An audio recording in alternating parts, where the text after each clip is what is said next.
episode. What is up, Podvengers? Welcome back to another amazing, awesome, astounding, astonishing episode of the Cinestro Core. It's your boy Blackspeed, and today we're talking about Big Thunder, Thunderbolts in theaters now. Also discussing The Last of Us Season 2, and most recent episode, and the most recent episodes of Andor Season 2.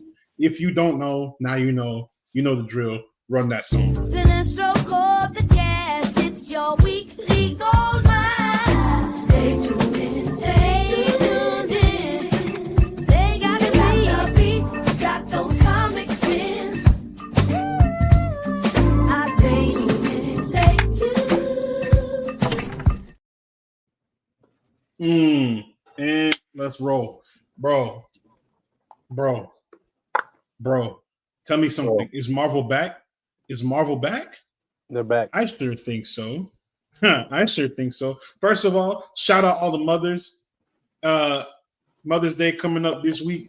Big ups Mother's Day. Happy Mother's Day to all the mothers. Feliz Día de las Madres. Yeah. Don't be speaking that shit around me. What he said.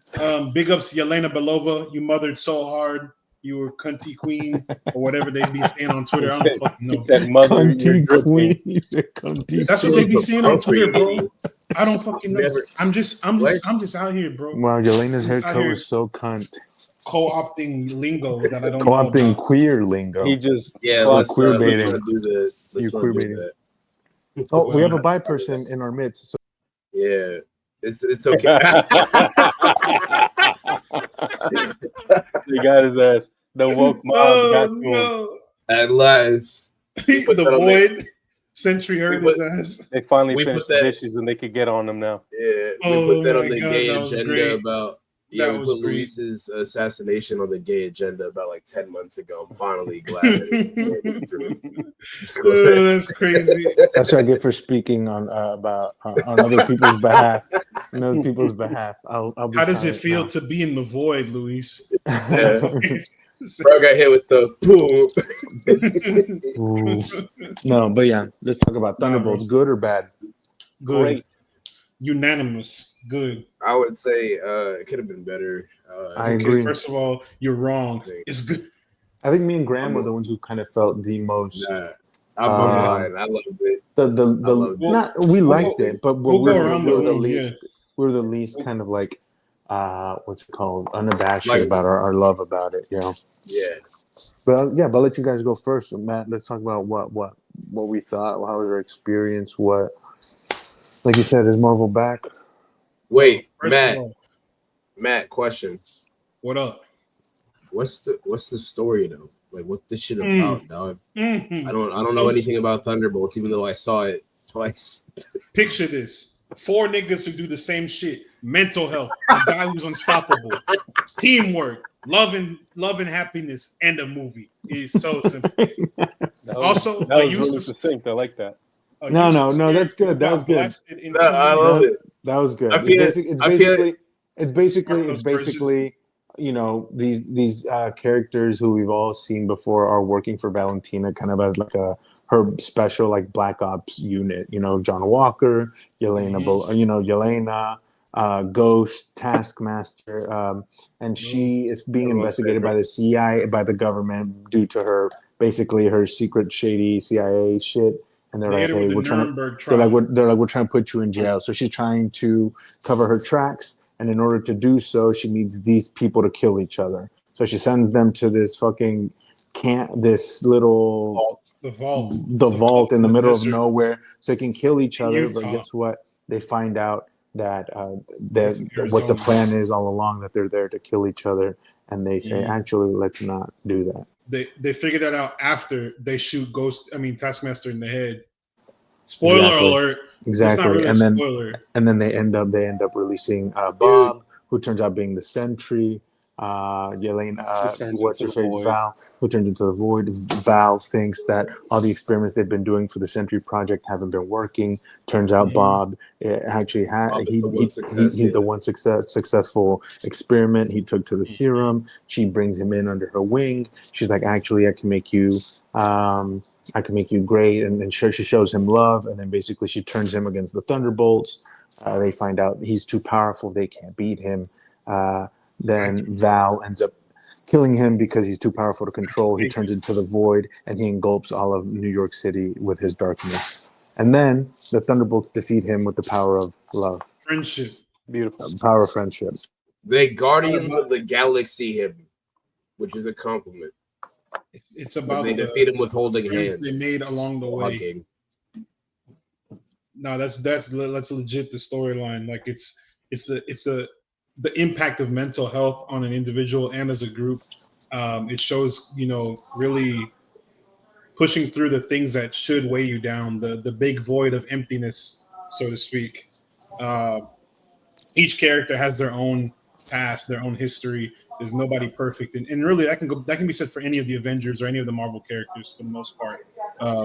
They all have their own past, their own darkness that they deal with day to day, and this is about how you process that darkness and move forward as in your capacity, not just as a hero, but as a person, as a human being. So I really like this take on a superhero story. It's different.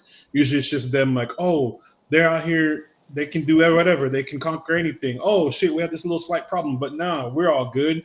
I'm gonna throw this shield and I'm gonna do. No, it shows that they are human beings and they have weaknesses and downfalls. Yeah, it's great. It's superb. It's a great storyline.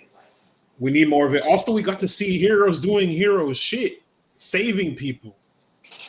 Actually, like that little montage of them just doing like randomly, like Bucky. I thought that was corny and it felt shoehorned in. No, you're a fucking dork and you shouldn't talk about the episode. Luis has one point. I'll say because there's a point where I was like, not they agreed 3 weeks in a row. I know.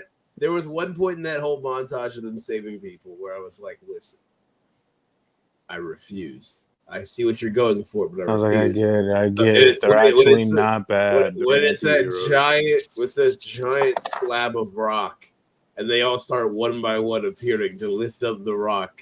No, the friendship rock. I'm going to piggyback on what you said, Matt. I think you had a very good point when you said it is different. Because I think going into it from the get-go, we were like, this is going to be good, just because Marvel has a really good track record when it comes to characters that are on the fringes of popularity, right? When it comes to small superhero groups that aren't the Avengers, right? Guardians, for example, Guardians is the main kind of example. But I was just really intrigued by the direction in which they took this story, because Sentry is a pretty big addition to the MCU at large, and the fact that they decided to introduce him in this movie, I was like, how are they going to do this? Because Sentry is pretty hard to beat, especially when you have a group of motherfuckers who all they do is punch, kick, and shoot. And so the fact that they were like, actually, no, this is an allegory for depression and mental health and mental illness and trauma, and this is just a way for us to kind of, as filmmakers and as human beings, work through that and process that in real time via our art. I thought that was the best way they could have actually gone about it. And I think because they decided to focus on the human elements of the story and the human relationships between these characters, I think that's why the corniness of the ending, the corniness of them saving Bob via the power of friendship, I think that's why it works. I'm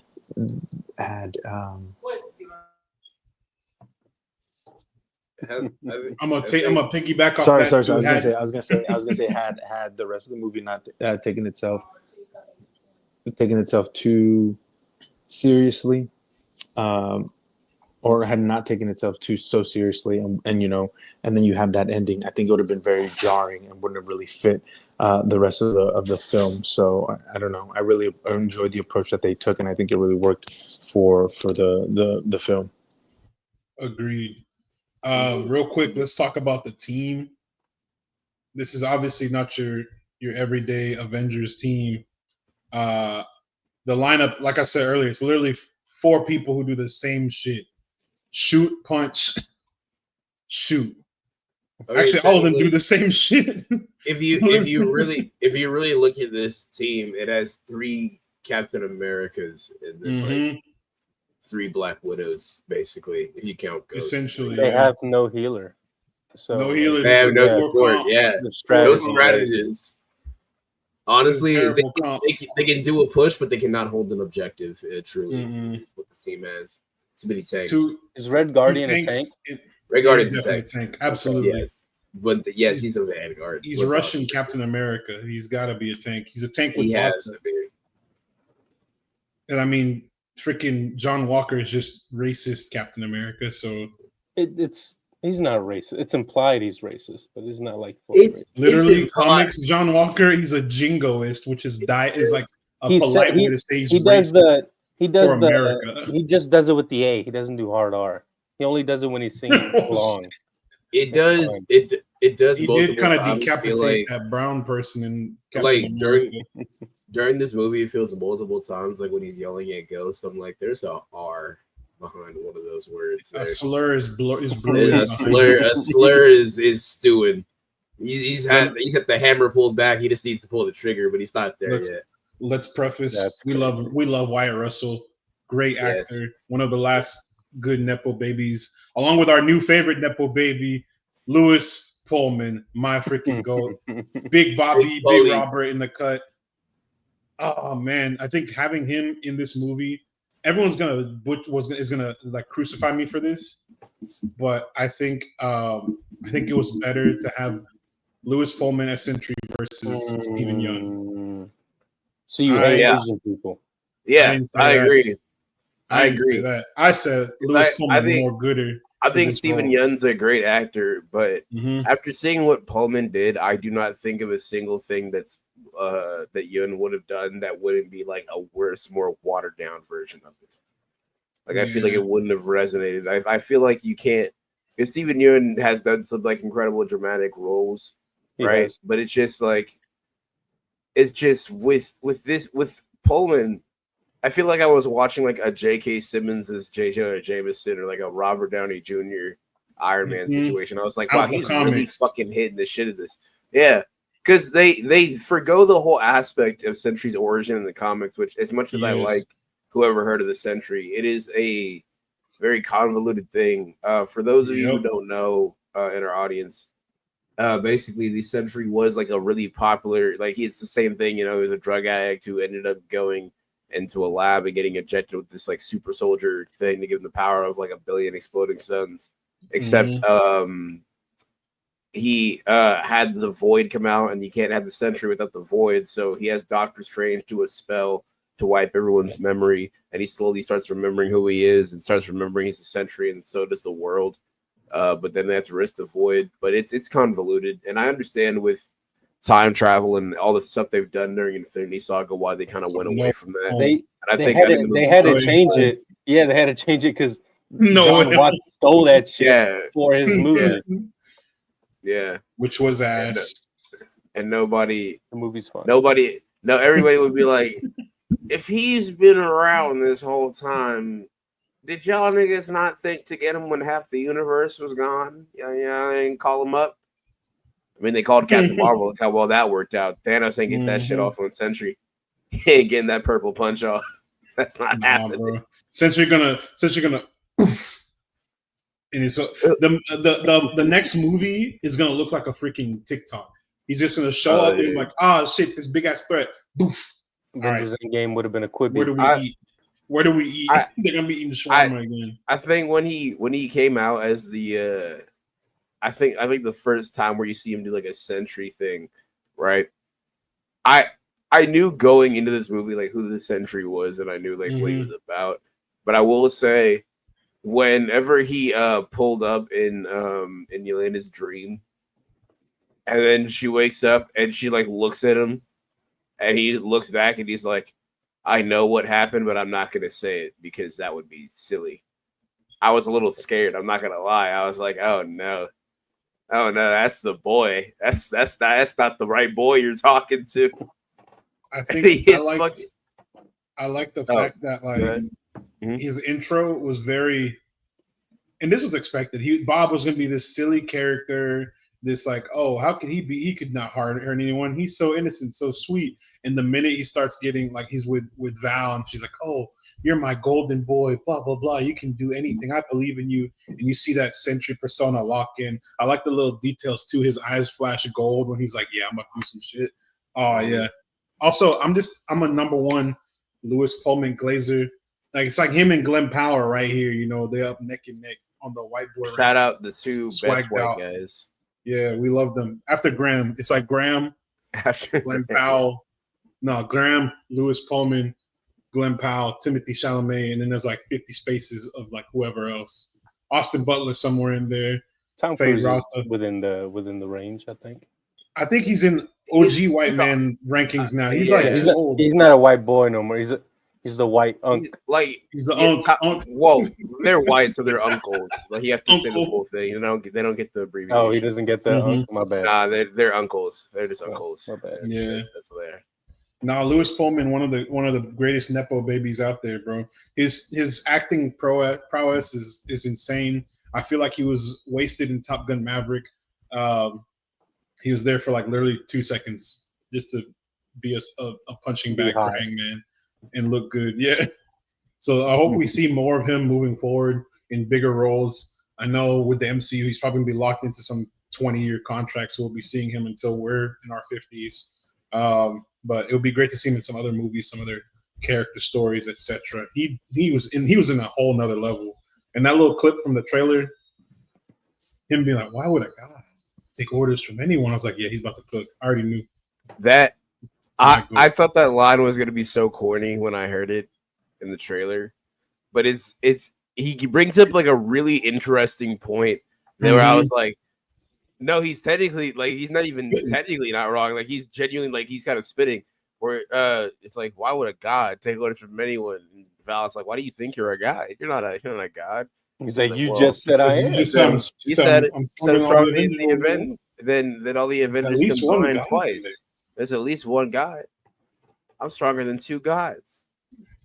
So that would make me at least a god. And like you can see it. You see him like connecting the dots, and you're getting like more and more upset as he's like more and more right. Where you're like, oh no, no, God, no.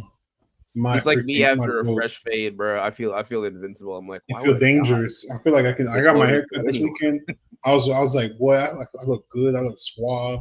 Dude, same. I was like, let me just start blinking people out. I started like going out. I didn't say that. Like this. I didn't say it either. What are you talking about? That never happened. So as the movie progresses, this is not really a spoiler. Obviously, we've already spoiled the movie and spoiled certain things. So if you're still listening and you're like, damn, they're spoiling so much, I should probably turn this off. Just stick around, bro. You're already here. They changed the team name at the end. That little asterisk was there for a reason. And I was wondering this whole time why it was. Then I saw the preliminary, the screening reviews, and people were like, they earned that the little asterisk change at the end. I was like, oh, okay, cool. We're gonna get some cool shit. I don't know. Their name is the New Avengers now, and we're gonna have this whole Sam's Avengers, and then the New Avengers, and then Fantastic Four, and then the X-Men, and then we got like 82 teams on this motherfucker, and then Doomsday gonna happen. We're gonna have all these teams link up. The landscape right now is kind of very much emulating that of like post Civil War, like Norman Osborn's Dark Avengers. And then it's kind of going also into like where everything would have been in the comics post Civil War, like with the Secret Avengers, the New Avengers, this, that, and the third, right? And I feel like that I'm not gonna say it's Marvel like fixing everything that they should have done for the past several years of answering fan questions of who the fuck are the Avengers now? What is the team? What are we doing? Like what's the forte, right? I feel going that route of giving that like nod towards the Dark Reign era with them being called the Avengers, right? And then also being like the New Avengers and this like government Black Ops wet work team that is actually posing as Earth's mightiest heroes. I thought was probably Yelena the more wet worked for sure. Yelena got me wet works, baby.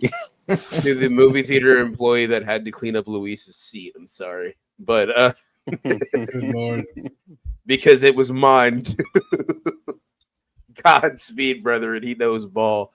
But I feel like that was a nicer way to kind of like show that the MCU has at least some sort of like an idea, right? They don't have an exact roadmap, but it's being filled in, and there's a little bit more structure going on. And also, I've seen this photo 7 times, and I just now noticed Bob is in the back.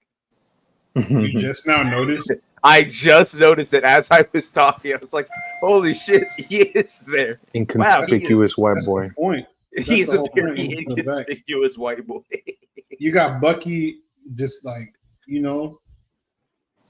aura farming to the max. Aura farming. Dude, speaking John of Walker farming, doing the Rock raised the eyebrow shit. Bob looking confused. Taskmaster useless as hell. Bro, speaking of aura farming, bro, have y'all talked about Taskmaster's death? We glazed over it the way the movie glazed over it. I was gonna. Actually, yeah, let's talk about it because we're gonna get on the subject of aura farming in this movie because there's certain moments where I'm like, listen, who is that for?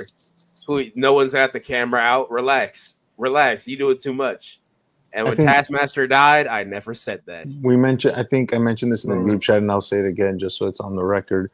I think that them killing Taskmaster so quickly was pointless and kind of dumb. I think there was no stakes to it. No, and AZ said the same thing. He said, "Well, I didn't feel anything for her before the movie. I didn't feel anything for her during the movie. So when she died, it didn't really matter." And I was like, I agree.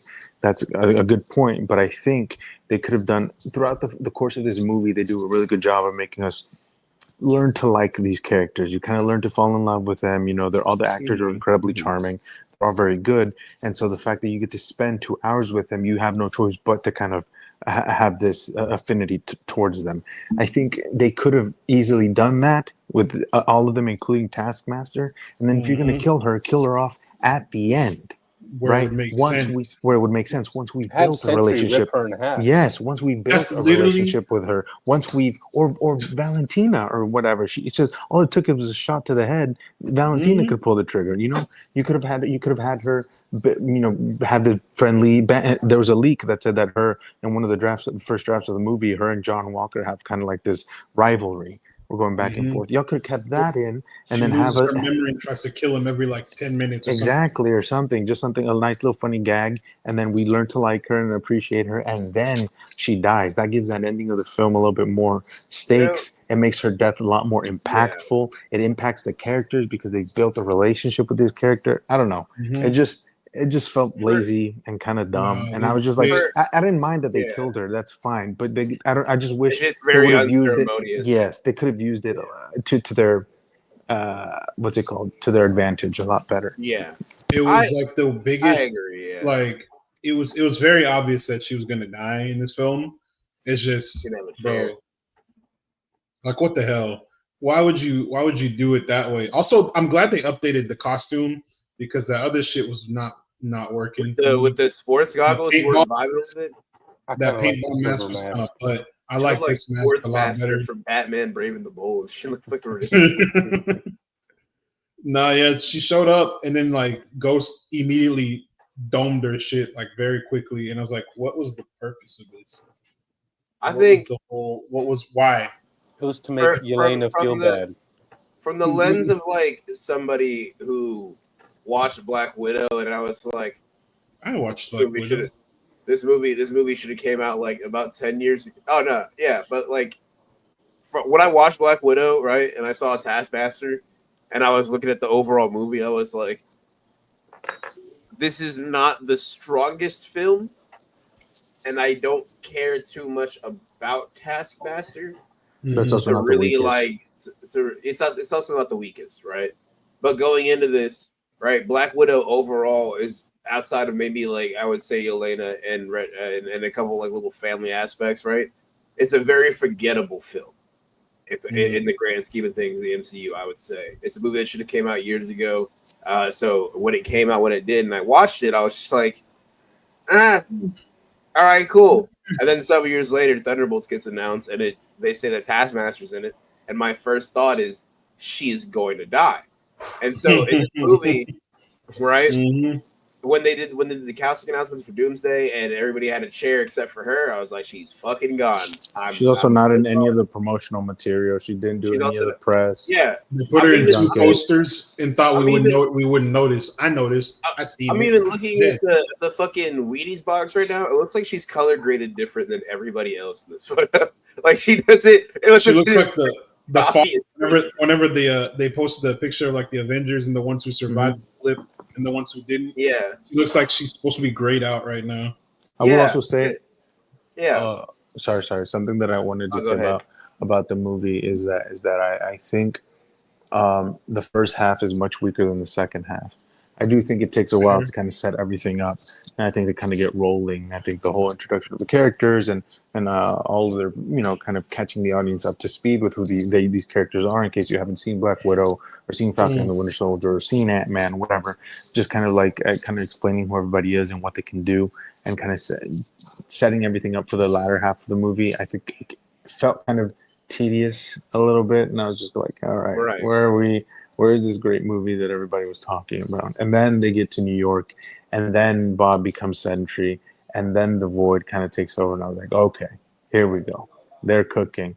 And so I just wish we would have gotten more of that. I wish we would have gotten more Sentry. I wish we would have gotten more of the Void for a longer duration of the movie. I felt like it just felt really crammed in the last 40 minutes of the film. But I will say that I think the performances and the acting were so good, and the writing and the jokes and the banter were quippy enough to kind of get you through that otherwise slog of a first hour of the movie. And that's why I have to deduct points from it. And I didn't think it was as great as everybody said it was, because I was just kind of like, here we go. But it is. I like really the first half. I think the first half. I think the whole movie is good.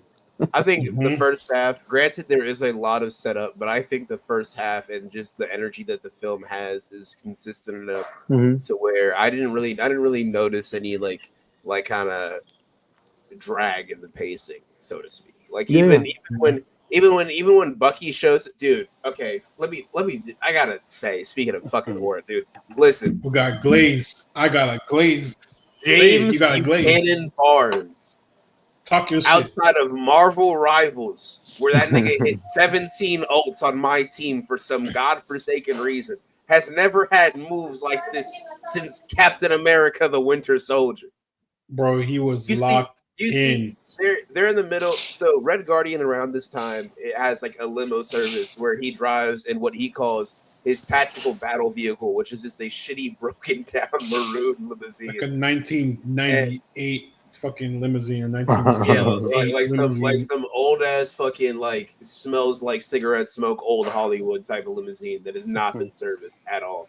And so they're escaping the facility, right? They got Bob and everybody's all in the car, everybody who's important. So no, not Bob. Bob got taken by Valentine. Oh yeah, sorry. Bob at this point has been revealed to be a little bit more than meets the eye. Right, so he's not with the team, but pretty much everybody. Not the Transformers reference. Everybody except for Taskmaster and Bob are basically in this car, and they are all shooting at these Humvees that are behind them. And you see Yelena pull out a pistol and aim it at the car that's behind them, trying to get rid of everything, right? Because they're pinned down. And then she pulls the trigger, and the car explodes. And I was like, yeah, did GTA like tell the truth? Like, did you just like do that? Shoot the gas tank. I was like, dude, wait, how is the gas tank on the front? Why is the gas tank on the front? Why would somebody do that? It's like a video game boss. And then the other one started blowing up when she wasn't shooting because they also had no idea what the fuck was happening. So you just see these cars flipping over like they did in like the Winter Soldier where he had the fucking mines. Because you see the little circle hockey puck shit attached to the thing, and they flip over, and you're just like. Also, if I can interrupt, practically, it wasn't CGI. Yes. They really did that shit, which I love. Oh my god, he was aura farming. So the last one, he runs out of explosive discs. I don't even think he was out of discs. I feel like he just felt. He just did that shit, bro. He for the love of the game. That's all. That's why he did it. He gets a gun and he shoots out the tow cable from underneath, right? And as the car speeds off. He fucking Akira slides on the bike, takes the fucking Humvee cord, wraps it around his arm, and plants it in the ground. And this thing just gets launched the fuck back. Bro said, armed and dangerous. And you got John over here cheering. He's like, yeah, we did it. Thanks, Bucky. And then a disc attaches to their car, and he's like, huh? I thought we was boys. My fault. And Bucky walks up and he's like, "Fuck you, John." I love how John Walker is like a fucking guy who peaked in high school. Like they all keep on giving him shit, and he keeps on trying to be like, Bucky, can you believe these guys? And Bucky's like, I don't know you. I don't know you. Stop talking. Bucky says, I know you. You're an absentee father. Shut up. Yeah. It's beautiful. Oh, he basically came at him the way like Kendrick came at Drake, bro. He said, you are high, like Pusha T. Go be a fucking dad, bro. Like, what are you doing? No, the real hater of the year is Yelena. Oh my god, that speech when she was ripping into him. That was damn. She was going like at every single person. That shit hurted me. And she's like, and Walker's like, what? Is it my turn? You gonna make fun of me now? And it's like, I don't need to say anything, Walker. Your family already knows you're a piece of shit. Jesus. I think just to piggyback off that Yelena comment, I think one of the things I took away from this movie is that just like how like what a good bet it was to make Florence Pugh like one of the faces of the MCU going forward. I think that's one of the best things they've done in recent memory. And like you said, I think it's a great move. I think this movie, I think she stole the show in Black Widow. She stole the show in Hawkeye. And she's incredible in everything she's in. And I think that this showed that she can carry a movie on her back, which she did. She was the main character in the movie. She was the main emotional fulcrum of this movie. And it all revolved around her, and she pulled it off wonderfully. And so I think that just speaks dividends moving forward, and I'm really interested and curious to see her interact with all the other characters in the MCU proper moving forward. And so that makes me a little bit excited about Doomsday, is seeing these characters, these actors kind of chemistry with one another and how they work off of one another, and seeing how they're going to do in the presence of Pedro Pascal, who we haven't seen, Vanessa Kirby, Sam Wilson. How is she gonna react to Rocket Raccoon? It's a very good exactly. How are she and Ghost gonna react when Joseph Quinn is inevitably like, hey, how's it going? Right. How's it going? You wanna come flame on with me or whatever? Fire. That's crazy. I don't know. Film flame on is crazy. I'm Johnny Storm. How you doing? Johnny Storm, Fantastic Four. And they have no idea who he is. And he's just gonna be like, that usually works. That usually is like. Have y'all mentioned that the end credit scene at all? No. I was about to say that's what we're leading into. The motherfucking post credit scene, boy. Let me tell you something. I'm locked in. Let me tell you something, bro. Finally, a post credit scene that matters. Thank God. Oh my God. Not a single one of these shits have made sense or mattered in the last like 5 years, bro. I don't even remember what most of them were. I remember Doctor Strange's, I think, only. When they said something came out of the atmosphere, and it said they said, "Oh, show a satellite interdimensional." I already knew. I said, "I know what it is." Then the ship. All I saw was the little prongs. I said, "Let's fucking go, Fantastic Four." I said, "I've seen that ship." I saw with Taylor, and Taylor was like, "Why would they show us this if we already know the movie's coming out?" Because we saw the trailer ahead of time. And I was like, "That's a good point." I was like, "So you get excited." They also play the Fantastic Four like motif in the credits before that scene happened. But it also confirms what the rumor was, right? That the Fantastic Four takes place in a different universe, on an alternate reality, no idea who those people are, and that they end up dying, and their world ends up being destroyed, and they end up making their way back to our MCU proper. So that kind of confirms that and how that movie will end. So that got me super hype about Fantastic Four. Here's the thing: is it due to incursions or is it Galactus? Like why not both? Why not both? Yes, both does sound neat. I would like to see the Fantastic Four fail. They try and save their Earth. Is it Franklin's fault or is it Reed? It's Reed's fault. It's always Reed. It's always. It could be. But you could also say that Franklin is Reed's fault. Franklin's calling Galactus from inside Vanessa's pussy. Inside Sue, because Reed put him there. Oh shit! What just happened? Your lamp just tried to attack you. Oh my God! Franklin Richards. Franklin Richards. Yeah, he threw a lamp at you. Sentient beings, bro. Sentient freaking appliances. But yes, Franklin's calling Galactus to him from inside Sue. Now, and Galactus eats their Earth. Blah blah blah. Everyone's like, "Oh shit, they're off planet. They're trying to find a new, I don't know, a way to reverse this shit." And they end up finding the MCU main timeline. And they're like, "Oh, we lost our Earth. We'll make our home here." And then all of a sudden, Doom comes in. He's like, "I know that guy. Fuck that guy. Fuck you, Reed. Just an immediate beef or whatever they want to do." That's the part I want to understand how they're gonna do, because it's obviously if it's Robert Downey Jr. Reed, it's going to be Tony Stark, right? A Tony Stark variant. There's not going to be any relationship between him and Reed, right? It's just going to be some dude. We don't know though. We don't know what the Doctor Doom in their timeline is or what he does. I'm just throwing shit out. Or even if there is a Doctor Doom. Or if there is a Doctor, or is there a Tony? Maybe there's not a Tony Stark. Or maybe there's no Iron Man and Tony Stark becomes Doctor Doom instead of becoming Iron Man. Who knows? That's all I know is rankings. It could just be in that reality that he's known as Victor Von Doom instead of as Anthony Stark.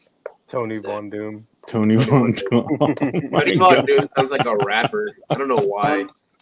Von Doom is his mom's maiden name. I like how it is his mother, and so he takes it.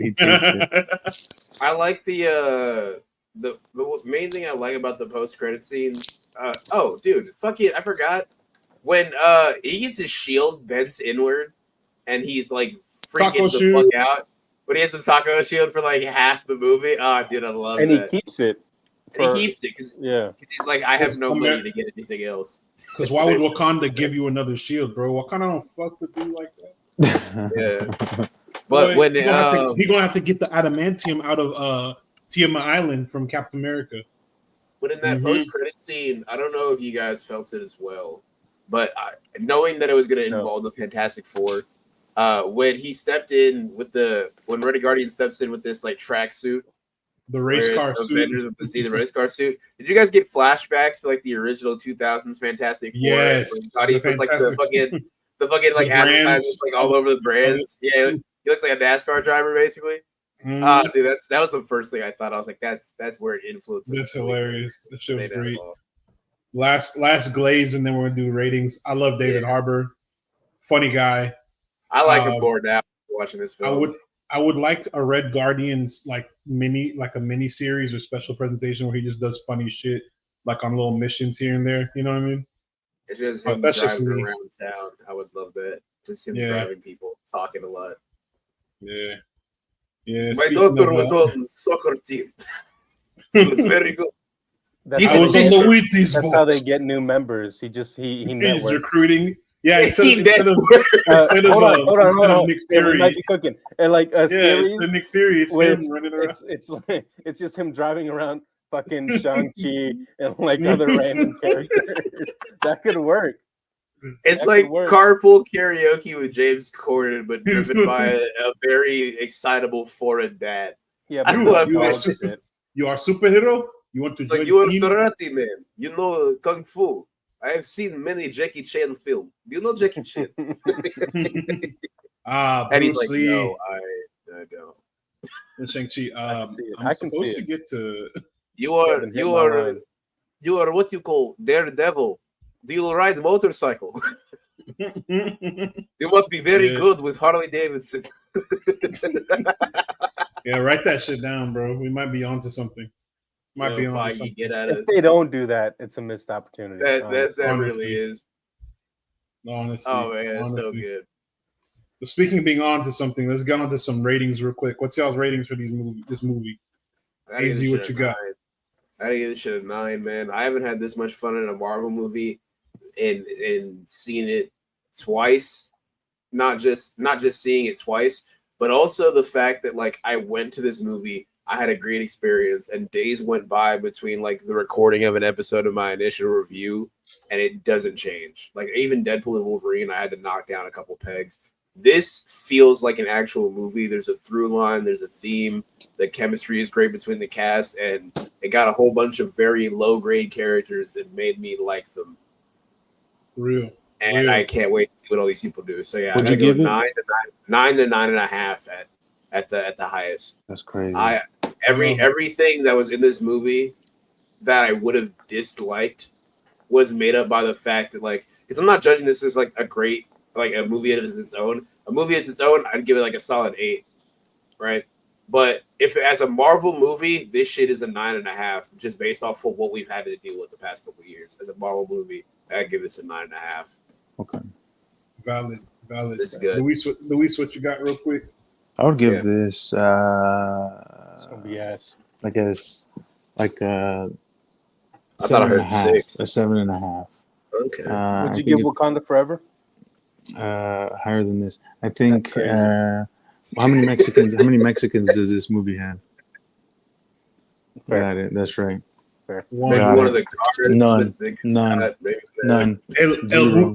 They got the mascot. You can't say No, I'll give like a 7. Bucanas. Like a 7.5. But that's not a bad rating. I just think I let myself get like over. Like I let myself get too like hype about like people saying it's the greatest thing since Endgame and this and that. And I was just like, oh, okay, here we go. And like it is though. I mean, It is. sure, yeah. They weren't wrong. But maybe that's just kind of. Well, I like Guardians 3. I like Guardians 3 better than I like this. That's fair.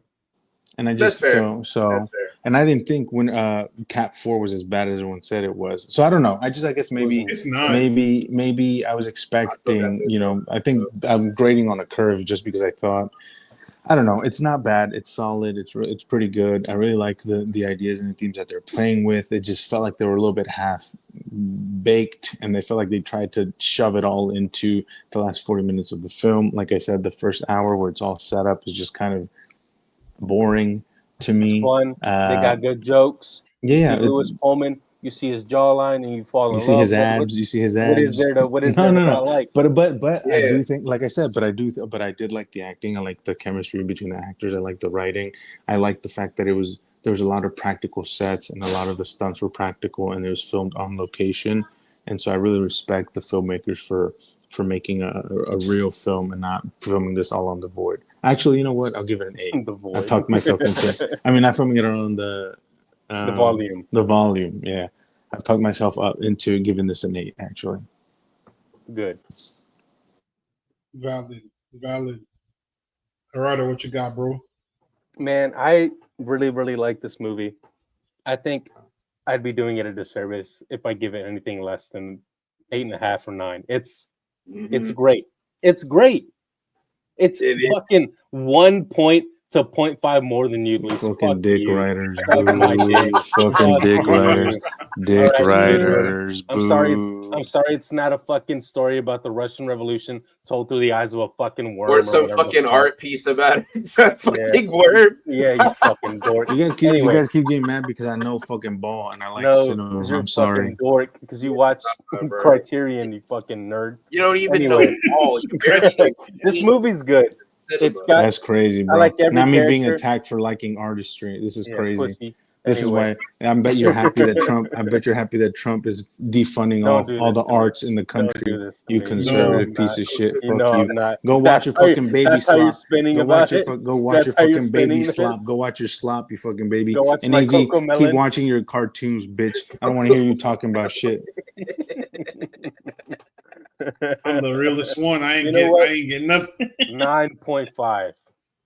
9.5. This movie is great. Stand on it. I can't wait to rewatch it. I'm excited. I'm literally just waiting on my free tickets from AMC, and I'm gonna go watch it in IMAX again. I might do the same because I saw it in IMAX that first time. That's what made me re-see it the second. Bro, let me tell you. Maybe I need to watch it in IMAX. I saw it in standard def. It's just so good. Broke ass. So good. Man, let me tell you something. This movie, 9.5. Definitely 9.5. 9 to 9.5. The 0.5 I took off. The 0.5 I'm taking off is because y'all are out of your fucking mind. The only is just Taskmaster and the lines in Sentry's suit. That's it. Not enough Sentry activity for me. I needed more. We got him as Sentry for like 2 seconds when he was throwing their ass around. Then he turned into the void like right after, and I was like, oh shit. if there's anything I want to say, just like to the credit of like the Taskmaster death, I will say they kind of already have like the whole work through like the family trauma storyline going with Red Guardian and Yelena, right? And then I feel like if we saw the Void like kill her, like straight up murder her, right, as opposed to everybody else who gets like undue, they get the Control Z option. I probably would have felt deeper, and you probably would have had more people being like, "No, dude, he ripped this character we like in half." Like, no, like, dude, we can't like Sentry. We're not allowed to like Sentry. No, I would have loved that. They should have done that. That's the thing with this type of movie, bro. Build like we said earlier, build a relationship with her through the whole movie, because obviously that was wasted in Black Widow, and there's nothing that's been done with Taskmaster since then. Have Sentry do something fucking diabolical. He just said, "Why would a god? This is the strongest character we've seen to date in the MCU." We're not counting. No, get that shit out of here. We're not counting. No, fuck that. Nobody talking about secret shit invasion. Marvel was trying to do that AI bullshit and that doo-doo caca ass character. Don't ever talk to me about no Gaia. I didn't even know who the fuck Gaia was until you said secret shit invasion. Yeah. See, that's how you know how irrelevant that. Anyways, Sentry, big ups, Big Sent. Bro would have ripped Taskmaster in half, like just straight up, and everyone would be like, "Oh no, fuck! What do we do?" Like that little girl that got blinked out of existence. Dude. That shit was crazy, I love that dude. moment. That was great. I love that. She shouldn't have came back. She shouldn't have came back. Half of my theater said, and the other half, some guy that said, and I was like, "Oh, fuck." That was me. That was me. I didn't know we were on the same screening. I was in row G, bro. I said, y'all some evil motherfuckers, man. I didn't laugh. That shit was hilarious. Said, "Oh shit, y'all evil, bro." That shit was so fucking funny. Also, next thing you're gonna say is you're pro-abortion.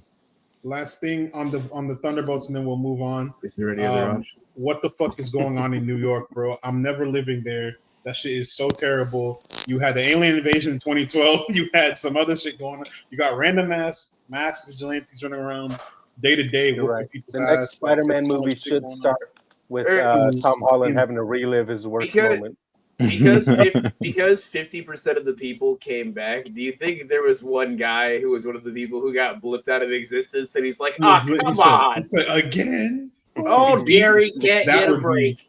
That would be a great How much time after the blip is this movie take place? This is time isn't real in the MCU. It's fine. It's after the blip. It's after Black Widow. I know it's after the blip, but how long after? If it's after, it doesn't matter. It doesn't matter. It doesn't matter. It's at least 5. It's at least 6 years. No, wait, shit, no. Yeah, 6 years. Wait, how many months after? It don't matter. Sorry, I shouldn't have asked. It don't matter. Now you posed a good question. No, it doesn't matter. Don't worry about it. Speaking of a good question. No, go ahead, AZ. What you got? I was gonna say the passage of time doesn't matter, at least in relation to the Thunderbolts. But what it does matter is in the recent episode of The Last of Us, which we're about to discuss here, because we get a nice little bit of flashback. And my God, I forget that Jeffrey Wright is like the scariest librarian I've ever seen. You forget he's one of the greatest. You forget he's one of the best actors in the world. Well, best actor. Didn't he lose the Oscar? He got robbed. He got robbed. He brutally should. I know. The way that he's able, for people who don't know, he's in an audio drama version of Batman. I forgot what his arc is called, but it's really good. It's Batman: The Audio Adventures, and he's an amazing Batman and Bruce Wayne in that, right? And then in the screen, you see him play. I forgot what that guy's name is in Westworld, but he's kind of more like reserved. He's more like kind of like shy.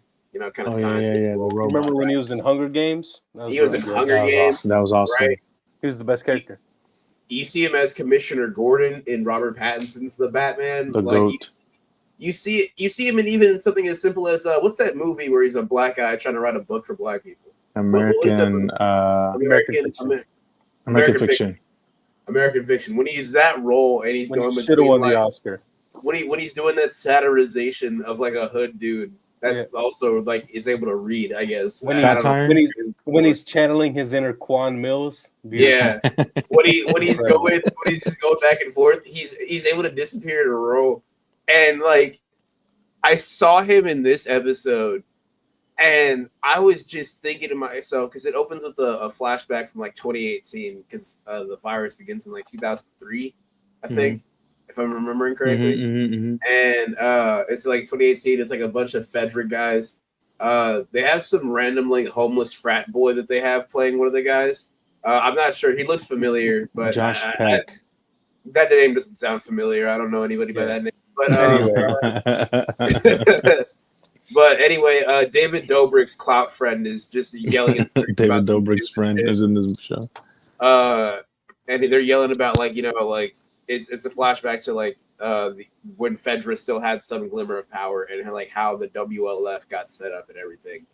And you see how Jeffrey Wright's character Isaac became not only the leader of the WLF, but this like super jaded warrior, because they're talking about how they would beat civilians and fucking bash their faces in because they're Fedra, they can do what they want.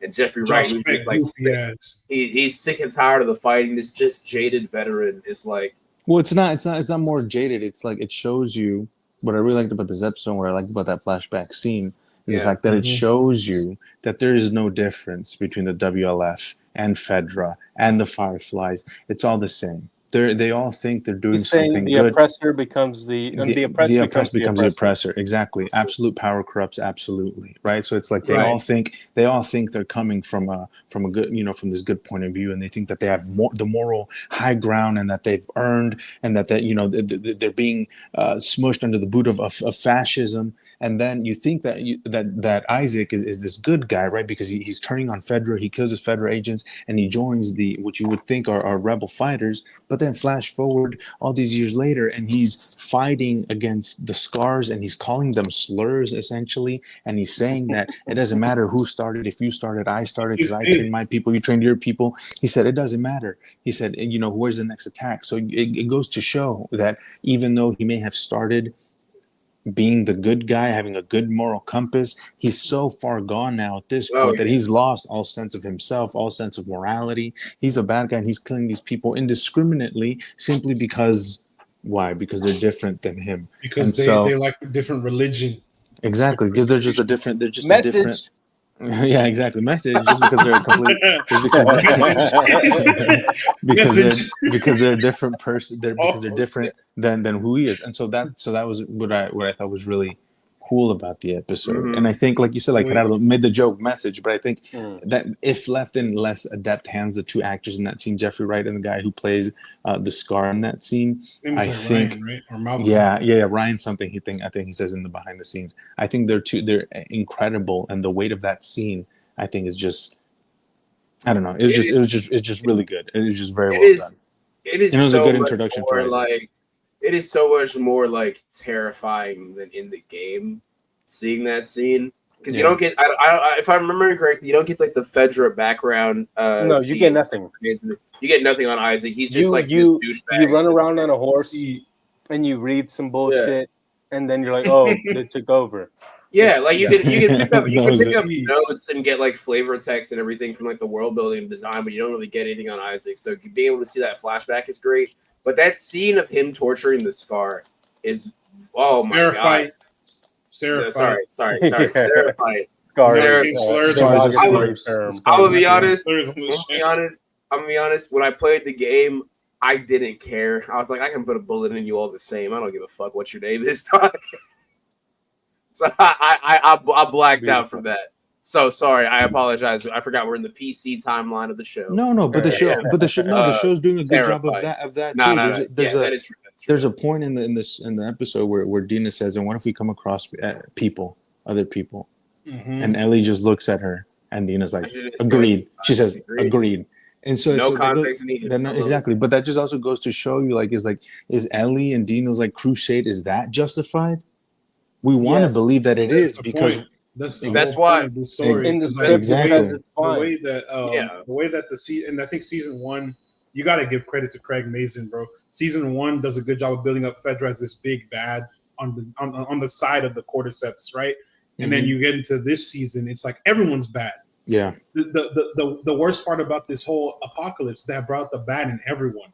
Yes, there's still pockets of good. You saw the people of Jackson who are like, oh, but in this community, we love each other. We're trying to make sure we're all safe and protect our own. But everyone has that darkness within them. Yeah, but that's the thing. Who is bad? What is good? What is bad? You know, Thunderbolts. You know, I think there's still that darkness in each person, and that it just takes the right situation, the right moment for that shit to come out. Yeah. What this season does really well, I would say, that I think the games kind of have like a little bit of a hint on, but the show does a better job of translating, at least to me in this season, has been like the fungus is not inherently like an evil thing. It's not like, yeah, I'm gonna take over the world. It's just like I'm a force of nature. This is what I do. It's my nature to survive. And if I have to do this abhorrent thing, right? If I have to do this terrible thing of like taking over someone's brain and completely morphing their physiology into this, that, and the third, right? It's doing what is viewed by some people as a terrible thing, but justifying it by the means of survival. It's what all good zombie storytelling does. It's like the bad guy, the bad evil things aren't the zombies.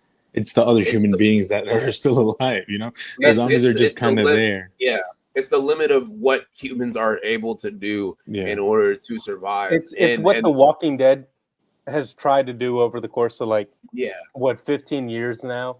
Just about, and they're like, oh, the humans are the real monster, but this show does it better.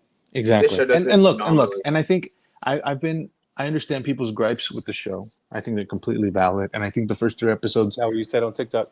I think the first 3 episodes up to this point are, I like them, but I think people are free to feel how they feel. I think undoubtedly, as episode 4 is the best episode of this season, and it might be one of the best episodes of the show as a whole. And I think that's because it has everything that I personally want from a show like The Last of Us. It has good zombie action. That part when they're in the subway and they're running away from the zombies and they're breaking through the windows on the subway, and they have to shoot them. They have to try to escape, and it leads to Ellie getting bitten. And it has good action. It has good drama, and I think and tension. Her getting bit and Dina not knowing what to do and considering and deciding in that moment that she has to kill her best friend and the woman that she loves, Ellie. I think that's incredible. The flashback to Isaac, and I said in the kind of dichotomy between him before and him now, and seeing how far he's regressed and the villain that he has become.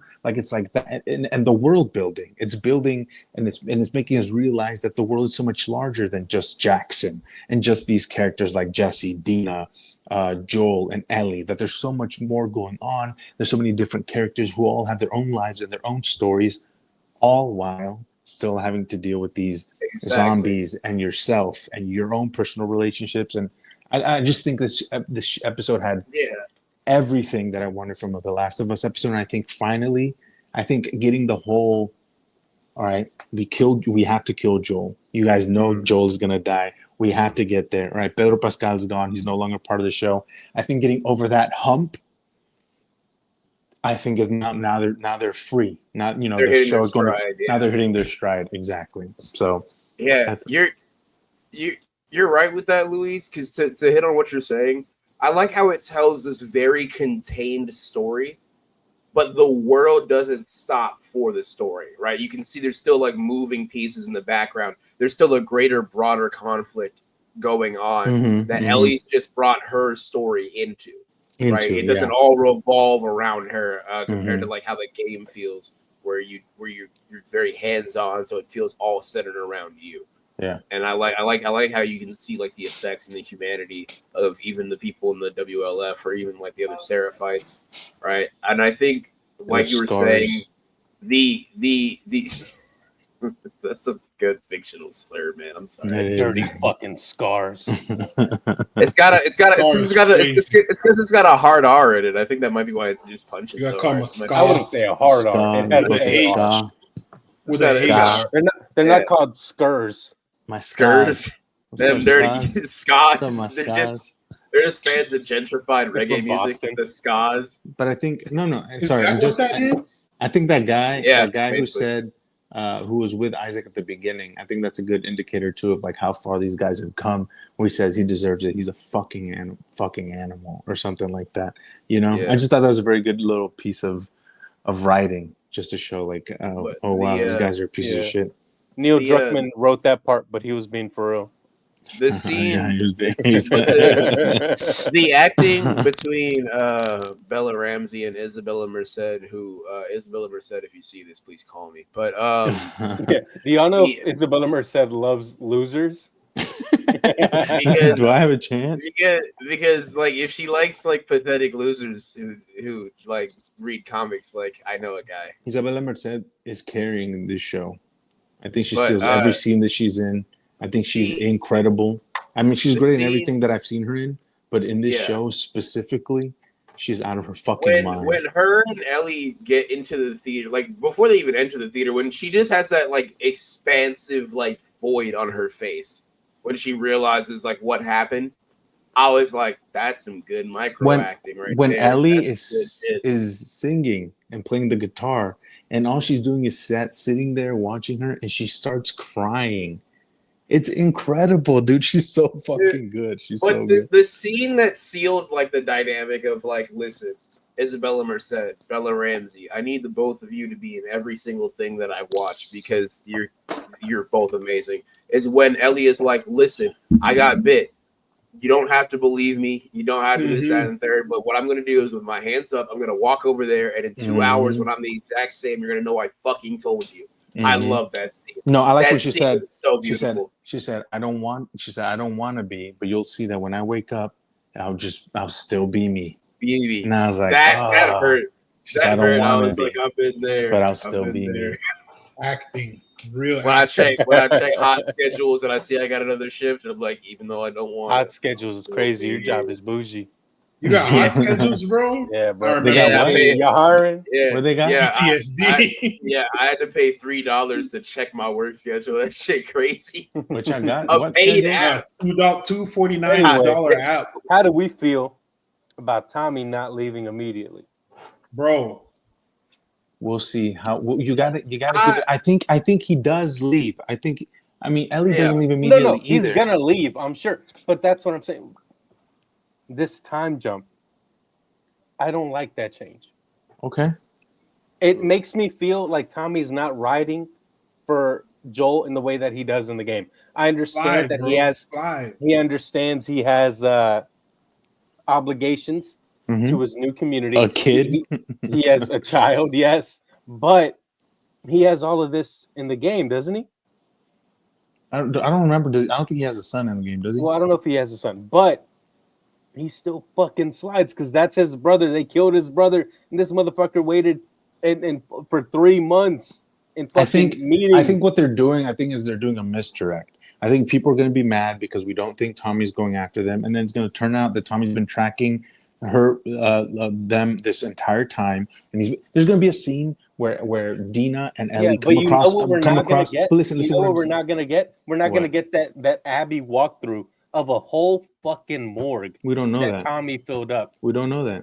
We might. I don't know, man. What I'm saying is, I think we're gonna get a scene where Dina and Ellie walk into a building or into a few whatever, walk outside, and there's gonna be bottles strewn everywhere. And it's gonna be Seraphite and WLF members' bodies all over the place. And they're gonna be, who did this? I don't know. There's just a lot of bodies or whatever. And then it's gonna be that change of perspective where we see Abby and they're walking through everything, and what's his face gets fucking domed. Danny Ramirez gets fucking domed. It's gonna happen. I just think they just pushed it back to 3 months as opposed to immediately after Joel's death. But I think people need to be patient.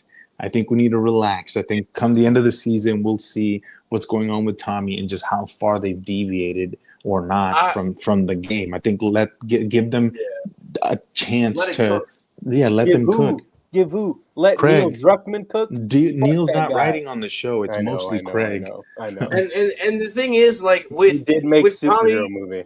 With Tommy, oh god. And Chernobyl. That movie's great. Incredible. I fucking love it. I don't say that as a diss. I love that movie. Dude. No, I actually like superhero movie. Shout out Kate Herron, who directed this. I would say it becomes Night Vision Festival. Chernobyl's a pretty good movie too. It's a show. Wait. What am I thinking? Never seen Chernobyl. There's a movie called Chernobyl. He's thinking of the found footage Chernobyl movie. Yeah, probably the scary. I know exactly. Yeah. It's that's a good time. I was gonna say shout out to Kate Herron who directed this episode. I don't know if you guys remember her, but she directed a lot of episodes in Loki, the first season of Loki. That reminds me. I don't know if we've done it yet, but Luis, you mind if I take the reins on the woke mob rant today? Oh, go Because for it. I got Take the reins. thought. Is that me? Am I the designated woke? No, mob it's just rant the guy? last episode where people had a problem with shit like this. Oh, You were okay, like, go for it. fucking kill yourself. I'll fucking find you. I'll hunt you down Oh in the yeah, street. yeah. Like you're going up. But hi, it's me, Azriel, from the hit podcast Cinestro. Listen, I'm on Reddit occasionally. Sometimes I like to know, what certain things are. Other times I like to just know information. And The Last of Us is a popular show, so it came up in my subreddit. And I keep seeing people complain about the gay relationship. My brother in Christ. Thank you. Yeah, Thank they're always gonna. Come here. Let me just bring you in just a little closer. God. Listen. Shut the fuck up. How about that? Consider that?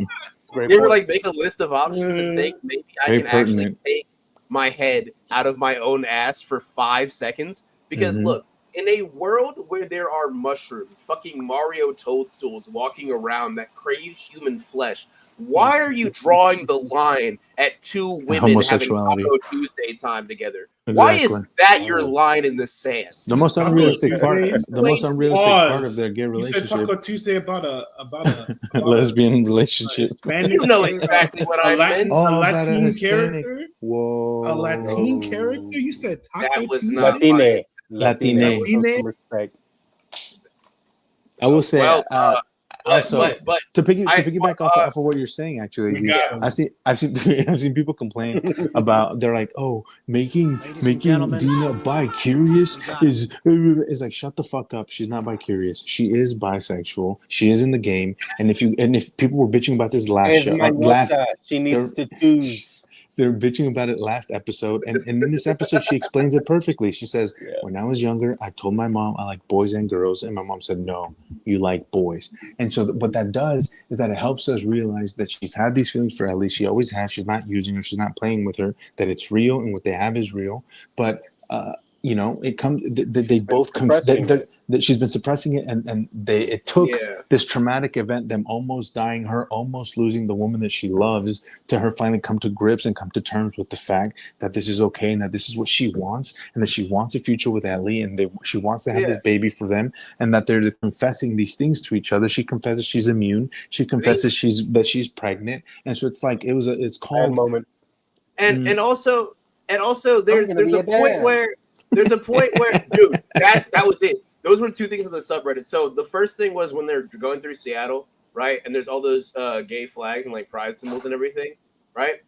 That is a dialogue option from the video game. If you look around and there's a certain interactable, you can interact with that, and that's a line that's in there. You're just mad because you couldn't ignore the wokeness in your fucking TV show for a broad general audience. And maybe I'm thinking, you, the viewer, the one who had an actual issue with 2 women being in a relationship, perhaps think that maybe you're mad that a woman chose another woman because women won't choose you in real life. Maybe that's the problem. Maybe you should realize that your room smells like Cheetos and despair, and your head should not be so far up your ass you can use the back of your teeth as piano keys. Maybe that is something that you should do. Take a moment. And enjoy the fucking show, you absolute goddamn mongrels. Fucking losers. Yes, it's ridiculous. Jesus, I'm tired of you fucks. That was a great episode, man. You played the game. You knew what was going to happen. You saw the Bill episode, dude. You know what they're about. No, you play the game. You know Ellie's gay. Why are you complaining about this? Exactly. What? Dude, what? They thought they were going to fix it. If Ellie had been straight in the game and they made her gay for the show, whatever, I would not have minded. But maybe I'd be like, all right, fine, whatever. It doesn't matter. But okay, sure, I see what you're saying. I see what you're saying. But she's gay in the source material. What do we do? What are we doing? The bite that is the main from the first fucking DLC since birth. The fucking bite that she has, which is the main plot point of the entire fucking franchise. Mm-hmm. Is because of a girl gave it to her. Yeah. Well, no. So not directly. But yeah, I genuinely do not see where people are. It feels like people online, and this may come as a shock, but I think people online just like getting angry to grift and drive up engagement. Nah, that So can't be it. That can't be it. Yeah, no, that's That can't be it, dude. It's people on the internet seeking let me attention. tell you, bro. Never. Let me because I think I saw whatever you're describing is something I saw the other day because I always check the Reddit pages for like the different leaks and whatever whenever we report on shit here. And I saw that one the other day. This guy was like, "Why are they including this? This is the worst show on TV." Blah blah blah blah blah. I'm like, dude, bro, just own it, dude. You are not a fan of The Last of Us. You are a homophobe. It's okay. It's 2025. Admit what you are. We know what you are, and we will bully you for it. You are. We know what you are. Just be real about it. It's one thing if you're gonna be like the dudes who try and be like they'd be putting N exclamation point 993R. Bro, you're racist. Just say it. It's okay. We know what you are. And we're gonna harass. We're gonna bully you for it. We do not tolerate homophobia and racism and all that shit. Stop it. Bigotry is not allowed. So when I was scrolling through that Reddit page, I was like, this is supposed to be a page for The Last of Us. I'm supposed to be like getting some insights because as someone who hasn't played game 2, I'm like, I don't know what I'm doing here. I'm trying to learn so I can follow along appropriately with the storyline and see what changes are being made. And it's just a bunch of chuckle fucks complaining and like you're on Reddit, bro. I know you're in your basement right now. You haven't showered in 3 weeks. You stank. I can smell you through this little URL. You're ugly. Like, I can smell you through your IP. Stinky as hell. There's this one stinky through the IP is crazy. But there's this one guy who was like, "Why did Ellie say this? Why are they trying to bring gender pronouns into this?" When she's like, "I'm gonna be a dad," I was like, "Hey, buddy, that's called a joke. Just because no one laughs, with you and laughs at you, doesn't mean you shouldn't know what a fucking joke is. Go look in the mirror if you want to learn about fucking comedy. Matter of fact, just look down at your tiny fucking toothpick dick. Jesus Christ, fuck you. He's killing I'm just sick and tired of these people. I put a lot of work into that Reddit thread. How dare you call out my toothpick penis? Oh my God. I'm sorry. Small but mighty. Small but mighty. No, I understand. But I have an issue with the "I'm gonna be a dad" moment. Not because like I'm homophobic or whatever the hell. I just like sure. Shut up, fuck off. I really like that Ellie is almost irredeemable at the point in the game where that comes up. She calls Dina a burden, and she's like, "Why the fuck would you not tell me?" And like, I like that. And Luis made a good point. He's like, "Well," he said, "maybe that's going to be more of a progressive thing. We're going to see her like turn more cold and like more like hardened during the season," which okay, that's fine. I just didn't like the line because it felt like out of character for what I expected, not from what we've seen.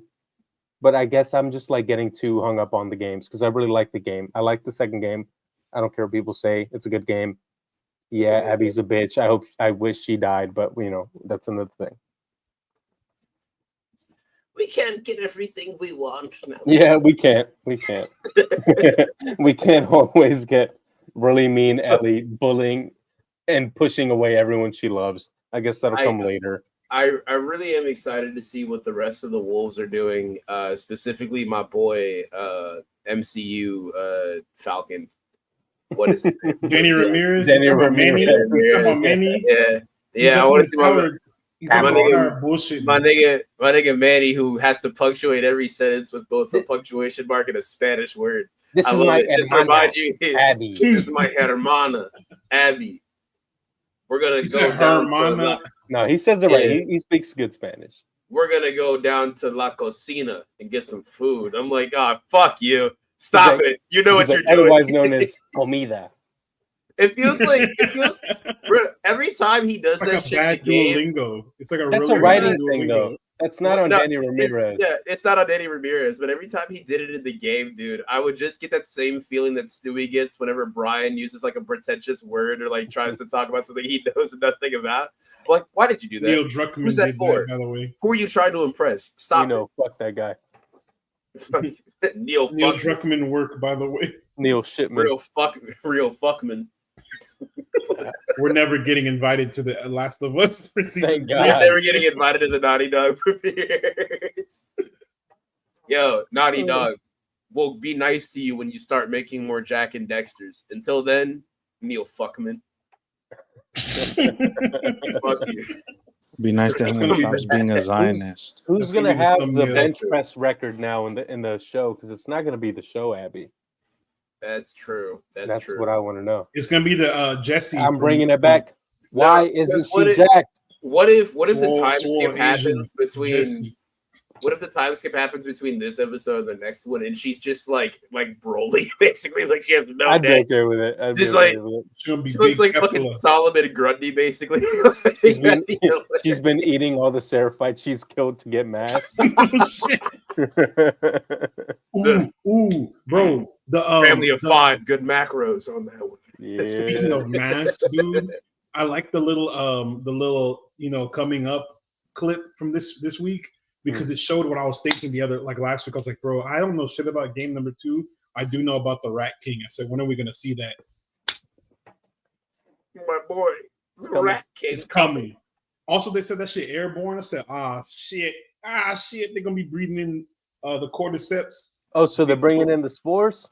Mm-hmm. A slight spoiler. get- Slight spoiler. I guess They gotta it would bring in be. the I guess it makes sense that they bring them in this late. Like the fungus has to evolve and adapt.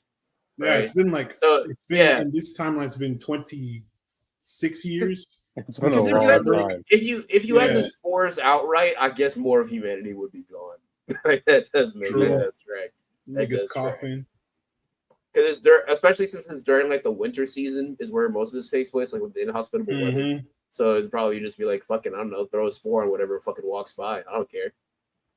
Oh, but that scene, by the way, when they're in the fucking subway and the That flares shit was get lit, insane. and That was you insane. see fucking Data, she's counting. She's like, oh, it's 5 clickers. This is a problem, but don't worry, we can handle this. And then it's like 500. It's like 500 of them, bro. Nah. Like I mostly anytime I watch a movie like a zombie thing, I feel like Matt, where I'm like, nigga, I'd survive that. Give me 2 shots of Casamigos in 5 minutes. I will. Got it. I watched this every single time that they did something I in that will. subway sequence. I was like, I'm dead there. I'm dead there. I'm dead there. She got to climb. I don't got upper body strength like that. I'm dead there. Like it was tense, and I knew they survived, which goes to show just like how well this show is shot to where I genuinely thought, oh my god, they're gonna fucking die when I know what happens. All in all, out of a letterbox 5 stars, I give this episode give it a 5. Fuck you. It's good. It's good. It's gay, and that should make it very good.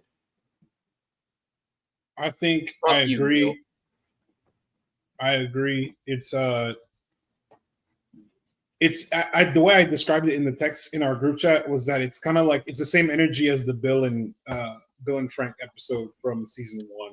You know, Yeah. It's emotional. It's building this bond with these 2 characters. It shows that there's now higher stakes. There's elevated stakes. Obviously, yeah. If Dina died, of course, Ellie would be like, "Oh no, Dina." But now it's like, bro, she just told you she loves you and she's gonna have a baby. Like, shit just changed for everyone. So I think that's some real ass writing. I don't care what the homophobes and the naysayers say. Fuck y'all. This is real. Fuck, I'll give it a this 4.5. damn day.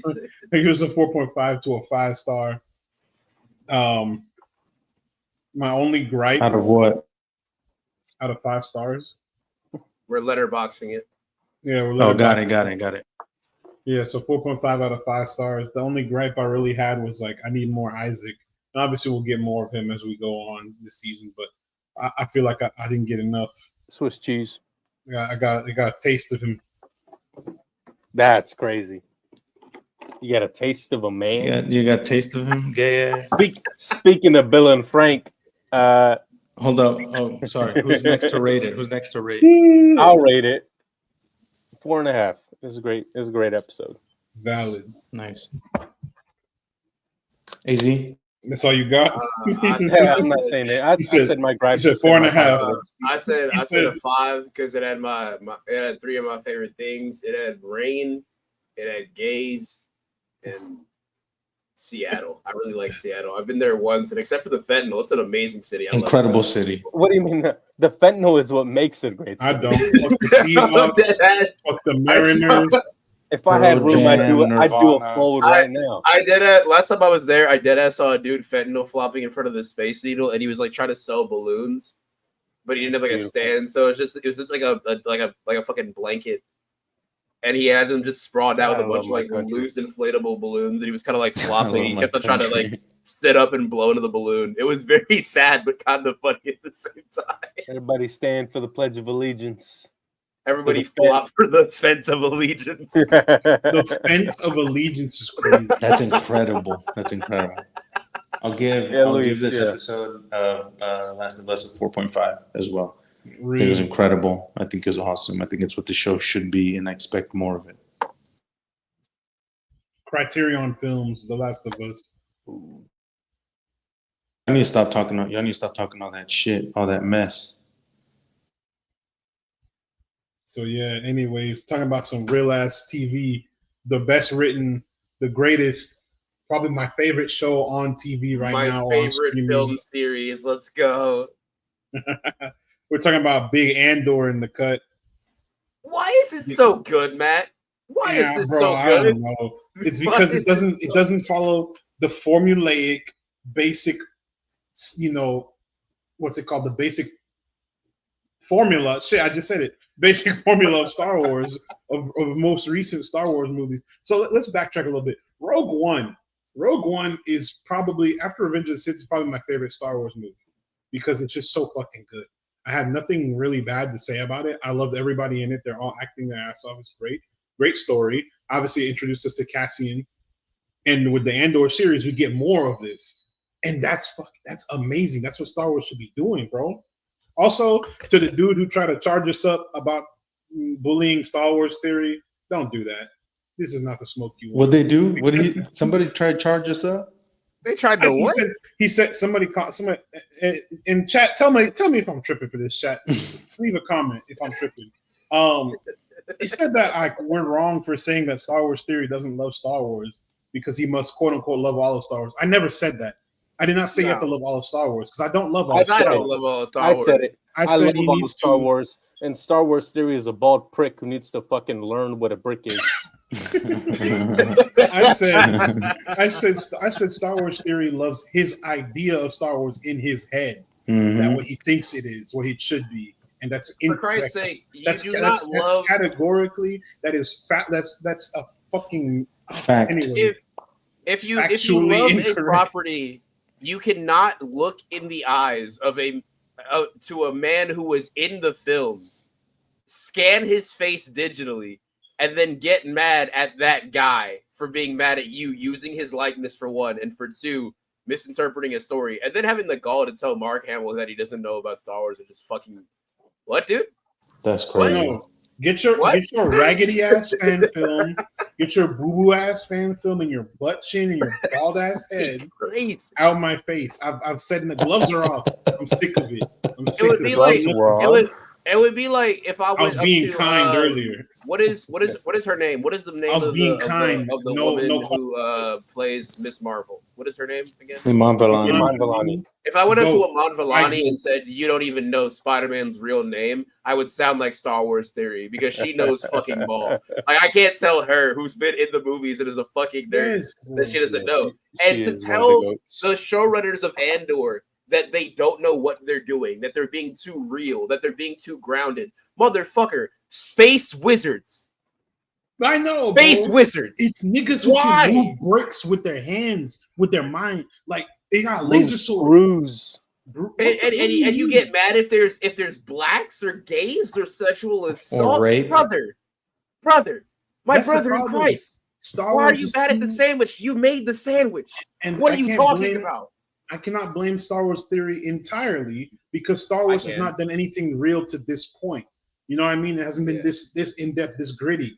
This is I don't know, man. There's like a lot of trafficking in Clone Wars. He must have skipped those episodes. I mean, he Oh yeah, doesn't there watch is a Clone Wars. He large thinks amount it's of for human kids. trafficking. He didn't watch What? Clone Wars. He said that's cartoons and that's for kids. He said Star Bro's Wars not should a be Star Wars fan. Bro's not a Star Wars fan. The original trilogy is for kids. The original Clone Wars is trilogy. amazing. Anyways, What? Anyways, the point is that Andor is one of the best things to come out of the Star Wars universe. And No, you get Andor to is that- the best thing. The best written, Disney the best acted of Star Wars it's got the best since the CGI, acquisition. It's got the and best probably some of the political best in- Because writing. It's incredible. legitimately, I have not seen a Star Wars thing, Matt, that at one point or another has not reminded me that it's Star Wars. Andor makes me forget that it's Star Wars because it's so fucking great. It's giving me amazing. like it's like when in Daredevil, the Netflix Daredevil, by the way, not the Born Again, Netflix Daredevil, when he's doing like actual like legal shit, I'm like, bro, this guy's the good one. lawyer. Yeah, the good Daredevil, real Daredevil, real, not Daredevil. Daredevil real again. Yeah, make Daredevil, my Daredevil, not make Daredevil Daredevil. great, please. No, don't copyright that. But yes, it's like in Daredevil in the original Netflix in the Netflix Daredevil where he's doing like the actual legal drama. And then it cuts to an episode where he's just whooping motherfuckers' ass. Like it's legit. This is what it should be about. And that's what Andor gives. That's the energy I'm getting from Andor. It's so good. It is so every character's little story. Like I'm just now getting caught up from the last 3 episodes. I'm watching this current run of episodes, bro. Them on Gorman, like, bro, you would think this is a story that you can just mentally tune out and ignore, and no, it is so interesting. It is gripping. We're seeing how the Empire truly operates. We've seen them operate before, and they just blow shit up and raise villages and do all types of horrendous shit. But this is crazy. This is good writing. Mm-hmm. This is someone who knows what they're doing behind the wheel, behind the pen, and I am so thankful. Tony goddamn Gilroy. Fucking And Dan Gilroy wrote these 3. Dan, that's his brother. Look, They- all right. The Gilroy bloodline needs to be preserved. Speaking of the Gilroy bloodline and 3s, let me tell y'all something, bro. Let me tell you something. Outside of the Gilroy family tree, I do not think there has been a stronger lineage than these like triple episode drops. Like, my God. The trilogy structure of dropping 3 episodes per week, so we get like an entire like segment of time, right? All that character work and development we would either get over like the course of several seasons or like months upon months and dragged it out, right? I feel like compared to Daredevil Snore Again, this is able to have those character building moments or character focused episodes while still providing you in that same week that action that you crave. So when you put it all together, it is one giant 3-hour movie. Each chunk of this season has felt like a series of movies that I'm watching. And it is amazing that we're now on the 3rd trilogy drop. And yet within the span of like a month, right, of the release, I'm not talking about the production, because if this was made in the month of Jesus Christ, what is happening? But within the span of a month, we have seen episodes dropped that are some of the greatest trilogy work they have had since the prequels. And this is being used on a show. Star Wars. Give Tony the keys. Let him be your Feige, but better. At this point, replace. I love you, Dave Filoni, but you don't they don't tell him no enough. Have them work together. Dave Filoni be the idea guy. He knows the lore. He loves this universe, and I fucking love that. But also, Filoni has more like lightheartedness, I would say. So you need that to balance out, because Andor's pretty grim. It is pretty dark, but it works, and I think a balance of that would be perfect for Star Wars going forward. That is actually a great point, Gerardo. I had never considered that. That's a good ass idea. Agreed. Yeah. I mean, isn't that the whole basis of Star Wars, light versus dark? I think it needs to have both. It needs to have both. It needs to have both. The rule, Bro said the whole basis. I love that. Oh my god! I also love how intense this show feels, and we haven't seen a single goddamn lightsaber. I saw a great point. I can't remember. Oh my god! But someone said, "I've never felt so tense for characters that I know don't die No, This show, it's incredible. It's so good. it's amazing. It's so good. The Dan and Tony's ability to build what's the word, man? Suspense and intrigue. I guess. Suspense and fear for these characters when you know they're not gonna die, but you're like, how the fuck are they gonna get out of this? It's incredible. It feels like I'm watching like some kind of a Greek tragedy, because at that point where they're on that planet and they go to like that soothsayer lady. It's like I can see where they're on Yevon. Yeah, where they're on Yevon, and he's like, I can see there's a glorious purpose ahead of you. I feel great sadness and great pain, but also great faith. And knowing that the final shot of Rogue One, I think it's him and Bix, right? Him and Jin. Yeah, it's them hugging as that planet is blown to bits by the Death Star. Fake fan. Knowing, like I really do need to rewatch Rogue One. I just rewatched it. I'm gonna rewatch it when this next 3 comes out. But because it's so but good. knowing that that's their fate, I feel like I'm seeing like a prequel to like a villain that I know that starts out as like this happy guy. Like I'm watching Reed Richards become the Maker, right? It feels tragic. It feels like heartbreaking because I know what's going to happen to Andor and everybody he's with, and I'm just like, God, that hurts. I'm so happy, but I'm so hurt because I know like in these next 3 episodes is going to lead into Rogue One. Oh, speaking of which, by the way, before we get into my boy Alan Tudyk, before we get into my he's on the tail end, the Gorman massacre, incredible, is beautiful. Making it a Black Flag fucking operation was inspired. Yes, it's so good. It's amazing the way that they bolstered the confidence of the rebels in order to justify what they were about to do, so that way they could keep their eyes in the galaxy, like their optics is looking good, but at the same time, like when those snipers were posted on the roof, I was like, oh, so they're gonna shoot one of the Gormans, and then one of the guys is gonna be like, oh, they attacked us first, we gotta kill them now. No, they shoot their own men. Oh my God, they Martin Luther King everyone. They FBI this shit. They FBI this shit. It's inside job from the ground up, man. It's getting bad. Man, it's so good. The ISB, it's amazing like how this show is so great within only that 1 hour episode span of telling you something that you already know, that the Empire is this oppressive, destructive military force. But because you see it through the lens of regular people, like in Andor and Rogue One, you view them as like actually scary instead of like white suited cannon fodder, like they are in every single movie. And it's just amazing. I think that like the build up to the actual slaughter of the Gorman people, and when what's his name? That's one of the things we brought up 2 episodes ago. We said the Empire is actually scary in this. Like, they're not some goofy ass, clumsy fuckers who just run around missing every single shot at the main character. Hitting their heads on that's a really good point, Matt. There's this one shot in particular that I'm thinking about where they say everybody get ready on the south entrance, and it's just rows and rows of stormtroopers coming down the steps, and they make them look menacing and scaring and terrifying. And when the actual massacre is occurring, and you just can't help but think this is one of the scariest things I've ever seen, one of the most terrifying things I've ever seen. And the fact that we've got mention of genocide, we got a massacre that greatly resembles the Tenochtitlan massacre of the I think it was the 70s, in which a bunch of Mexican students, protesters, were killed by government for protesting their government. And so it's just like the United States as well. What was that? Kent State? Yeah. In Kent State. Shit, exactly. It's happening now in Columbia University. I know, but the fact that we have all these things, and they aren't afraid to say it and aren't afraid to show this, and we're getting this via a Star Wars show owned by Disney. I just think it's incredible. I think it's an incredible achievement in and of Alex itself. Garland, pick a side. I know. Damn, not too much. Not on my guy. Not on my guy. Not on my guy.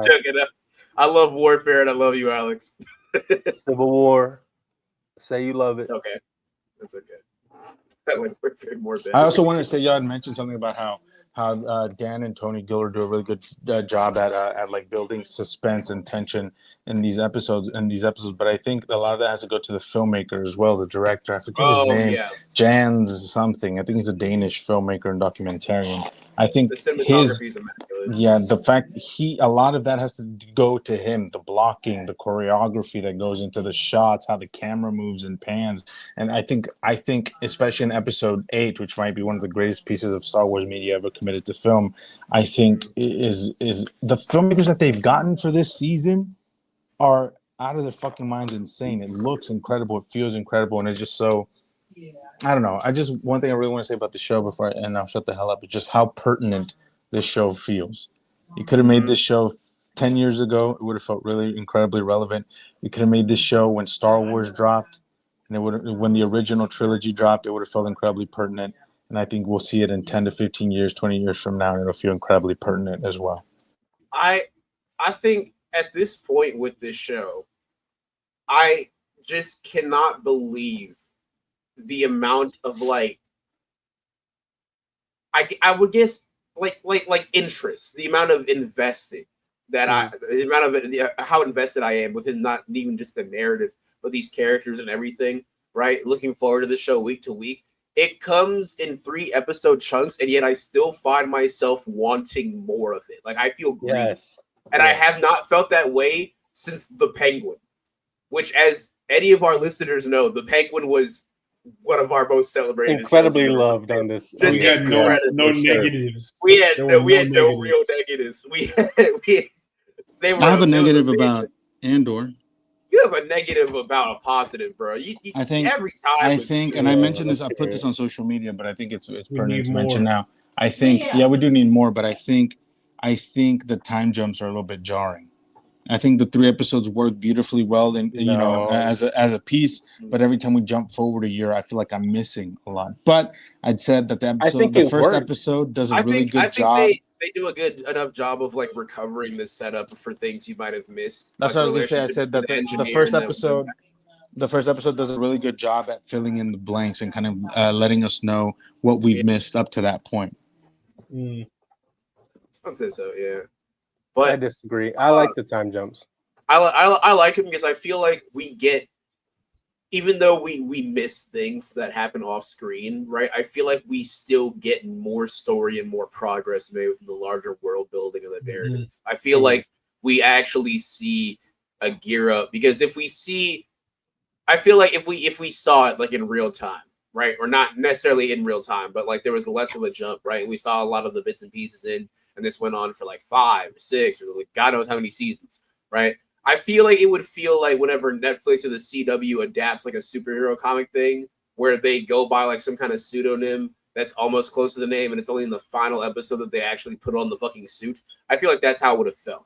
It would have felt cheaper. It would have felt more dragged out if we went and hit on all those like time skip bits and everything. I think that it glossing over those and still managing to fill you in on whatever details you missed and still have you feel for those characters. Like we don't see that engineer get with that Gorman girl. We don't see the relationship build to their romance or anything. We still feel pain when they go through the massacre and whenever like he's rushed to the hospital in that rebel base.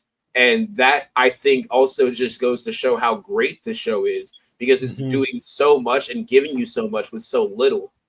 You know, it's able to show you as if you've had this relationship with these characters for so long when you've only really known them for that episode the way they are. I will also say one more thing. I think Tony Gilroy has talked about how Cassian is this messianic figure, and I think that's really pertinent. I think it's very important and very specific how we haven't seen any Force users or any mention of the Force until episode 7, in which he goes to the Force healer and she tells them, you know, you had mentioned it about, I see you're destined for greatness and you have a plan. There's a plan for you, and you have he's a messenger of your messenger. Exactly. And so I think as much as Tony Gilroy hates Star Wars and hates the lore, I think it's those little details. I think it's the little details like that are very, he's just like, okay, here you go. Here's the Force. Here's how he ties to the Force. But I think it ties in beautifully to to Rogue One and that ending and how that ends and how Cassian is such an important part of the rebellion and an important part of this overarching story, which would have never gotten or would have never known had Rogue One ever been made. And I just think it's such a beautiful kind of way to tie it all in together, and just a very beautiful way to kind of elevate Cassian and be like, he's more than just a rebel spy or a rebel soldier. He's actually incredibly important. Yeah, and I like how also he doesn't really, like, he knows kind of that he's got responsibilities, right? But he doesn't view himself as important. He just views himself as another cog in the machine. And I like that. Where he's like, even if I die, the rebellion lives on. Like, I like that. Also, R.I.P. Biggs. R.I.P. Biggs. Maybe. Is she coming back for this next? I think. No, I think she's done. You think she's dead? I do. Oh my God. When he gets that voice message from her and she's like, I need. He got broken up with over text in the Star Wars universe. That's crazy. That incredible aura loss. But he gains it back when he saves Mon Mothma. Dude, I'm so glad that like the payoff from like the deviations to Mon Mothma and her storyline. I'm glad there was a payoff to that. And I felt like her speech at the Senate and then getting her out of the Capitol, right, was very. That was incredible. Done. I loved that scene. It was so, there wasn't too action heavy, but it was so tense, and I loved it. Like when he's like, "What's your driver's name?" Oh, like that was a good one. Or like Caspian or whatever the fuck his name is. Caspian. That was not his name. What the fuck is bro's name? Some bullshit. Yeah. Clyon or whatever the fuck. Yeah, he's like, what's his name? Hey, it's like Clyde. It's like Clyde. Oh, thank goodness we found her. It's like, who are you? Do I know you? And he's confused long enough to figure out what Cassian's doing, and he just shoots him dead in the street. But Tony Gilroy's been very good at that. He's been showing us from the moment he made Rogue One how important these type of people are to the rebellion. People who aren't scared to do the things that Mon Mothma won't do. Mon Mothma's a great politician. She's a great speaker. She's a great figurehead. She's not going to get her hands dirty, right? Mm-hmm. People need to die in order for rebellions to rise. Unfortunately, it is a gruesome reality. I think that this show does pretty well with showing how a war essentially affects all people involved, even with the most like smallest bits of minutia relating to like just getting goods and services to like the rebel fighters or whatever, right? And oh my God, there's one scene where I was just like, damn, this hurts to watch. This is incredibly impactful. I think it was the scene where when they're on Gorman and Cyril finds Cassian and like fucking they start having that bare knuckle fucking brawl, right? And you see Cassian, even though he's like military trained to some degree, at least as a guerrilla fighter, right? And he's like a ragamuffin essentially, a scoundrel, a smuggler. He's got hands, but like he still was blindsided. So I understand why he's getting his ass kicked just a little bit, right? And also Cyril's a big motherfucker. Cyril is pretty big, right? But I look at him the same way I look at Nick. Big, but probably good at math. You know, like I'm not scared of that dweeb. You know, he said good at math, derogatory. Yeah, good at math, parentheses, derogatory. Nerd when they get into that fight, when Cassian starts getting the upper hand, like you can see, like very quickly, Cyril's like, I drastically overestimated putting myself in this situation because he starts getting comboed. He hits a knee. He gets fucking thrown over. That fucking thermite bomb goes off, and it blows them both back. And he's got the gun pointed at Cassian. And oh my God, when Cassian goes, "Who are you?" Beautiful. And you see like perfect. you see his face just go. Because it's been 4 years, and he's been obsessed with this man for like half a decade. Cassian doesn't know who the fuck he was. Another mission to him. He doesn't know. It's so good because you realize, like, you see it in Cyril's face. His last expression, he doesn't even get a last word. His last expression is blatant confusion, knowing he's wasted his entire life because his arch nemesis. But not only that, he he realizes that the side that he's been working for are actually the bad guys, that nothing that he's been doing actually matters, that he's been a pawn in their game this entire time. He's facilitated and assisted in a genocide. He's been lied to. And on top of that, the guy who he feels has ruined his life doesn't even know who the fuck he is. He's nobody. He's always been nobody, and he never achieved absolutely anything in his life. He died nobody. That's so powerful. It's like that scene from the original Street Fighter where he's talking to Chun-Li, and he's like, "The day that your village died and your family burned was the worst day of your life. For me, it was Tuesday. Cyril was Cassian's Tuesday." Yeah. I love that scene. I rewound it because the first time I found it hilarious. The second time I was like, damn, that's powerful. But it was funny. Get funny. good. He said, "Who are you?" He said, "Get good." Fuck out of my face with that. Get good. Because because the way Cassian's looking at it, he's like, I've been shot at, I've been beaten up by people who want to kill me, and you are beating me up like you got a purpose, but nigga, I don't know who you are. It's so fucking good, dude. And then what's her name, bro? I always forget it, but the grand that one lady, Deidre, dude, she freaks me out, man. That weird little the ISB girl. Yes, dude. That I hate her so much, dude. I cannot wait until I see her die. I am seething, dude. I can't fucking stand her. Every time I see her succeed, just even a glimmer, I'm like, And then when I saw that horrible little goblin Cyril's mom crying. She's so annoying, bro. Every time she talks, so annoying. I was like, boo-hoo. Boo-hoo. Your son got eaten up by the rebellion from breakfast with a side of blue milk. Boo-hoo, bitch. Pour out the Cocoa Puffs for your son. He's not coming home, bitch. I don't care. Laughing at a mother's grief. That's what I love about Star Wars. Hey, if your son's a Nazi, I'm gonna laugh at him. Fuck it. I'm with you. I might do a dance. I might throw something on the grill. Like I feel for anybody who is Pharaoh, bros. I feel for anybody who has lost a child. I sing the whole song. Stop playing. However, I know word for word now. However, if you're a German citizen and you lost your you lost your son during the years 1930 to 1941, go fuck yourself. Like I'm sorry, like it's not my fault. Try both, pick a side. Twix got the same logic as war. It's fine. You chose the wrong one. It's fine. I don't like it. Well said. I think I think this whole, but also we got what is his name? I forget the droid's name. I really need to rewatch it. K2SO. K2SO. He has swag. Alan Tudyk. My boy Big P.O. he had swag. Where he's like, have I done something to offend you? No. Why? Then could you please stop pointing that gun at me? Like that was perfect. Well, it's really a perfect intro to K2SO. Oh man, I'm gonna enjoy this.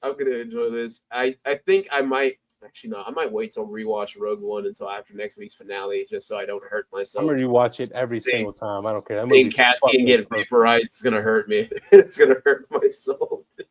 I told Ash we're gonna watch Rogue One next. Because at first we watched episode 3 in the theaters. I was like, we're gonna watch episode 4 next. I was like, nah, hold on. Let's go ahead and do the right way and watch Rogue One. Should we watch Solo first, then watch Rogue One? Yes. Watch Solo. It's so good. Please. That's what I'm saying. I'm rocking with Solo. I thought Solo was just okay. I didn't like it too much. It's a great movie, man. I think Alden Ehrenreich is perfect as a young Han. He's good as a young Han. I just might need to rewatch it because the first time I saw it, I was just like, this is a movie of all time. You know? I don't know. Take. That's a crazy dude, okay, you have to realize. It hurts to hear it. Did Rogue One come out before or after Solo? It came out before, right? Way before. Yeah. Yeah. Going from Rogue One to Solo was like a next. No, you're crazy. Not like a neck snap, but like a punch to the balls where I was like, oh, that was unpleasant, but all right. No, it's not. It's a good fucking movie. I'll rewatch it. Maybe my opinion will change, but I just thought it was kind of fucking better. I do like Lando, played by I almost said Childish Glover. Donald Glover. Donald Glover. He's objectively the weakest part of that cast, but yeah, he's objectively the weakest, but he is nice as Lando. He's pretty good. Yeah, he's all right. But all in all, I think that this show is headed to a place which I think is an immaculate end, and I can give this trilogy of episodes no less than a 9. I can give no less than a 9. Agreed. This is more. This is Star Wars. If we can go on a scale of 10, we're going to 11 because Star Wars. This is the best Star Wars, like by far. And every week has been something new to enjoy, something new to be amazed at. There's nothing negative I can say right now. I think the only negative, I don't know. No, it's not really negative. The time jumps are great to me. I think it works.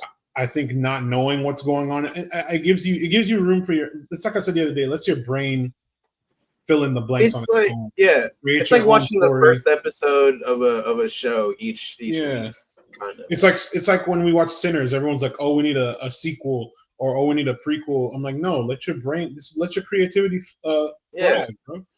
Think of your own little stories. I got a story for Smoke and Stack in my head. I got a story for Andor throughout all this time, bro. All types of shit was going on in these last few years. Also, it's not hard to guess what's been going on. He's been working. He's been doing the same rebellion shit. It doesn't need they to call be him on camera. Captain Andor. Like he's been making moves, bro. He's doing a lot. Rebellion type beat. Now what we need to know is where the hell is Starkiller and all of this. Oh, that's what I'm saying, dude. The same place Disney put him, the fridge. He's not coming out. No, you can't involve Starkiller. He's coming. It's like involving. He's gonna be in the last episode. The doors, I see Sam, they're gonna make it to an Imperial facility, and the doors are gonna open. It's just gonna be all you're gonna see is 2 lightsabers,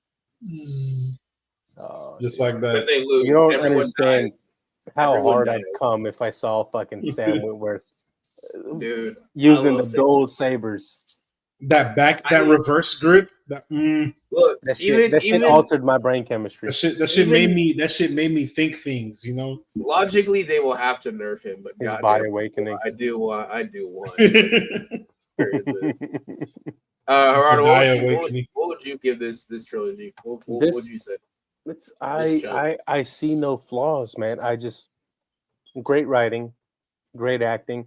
The CGI is not bad. It's shot. It's the best incredibly CGI too. It really is. This is a 10 out of 10 for me, man. I have nothing to complain about. It's become no, fuck off.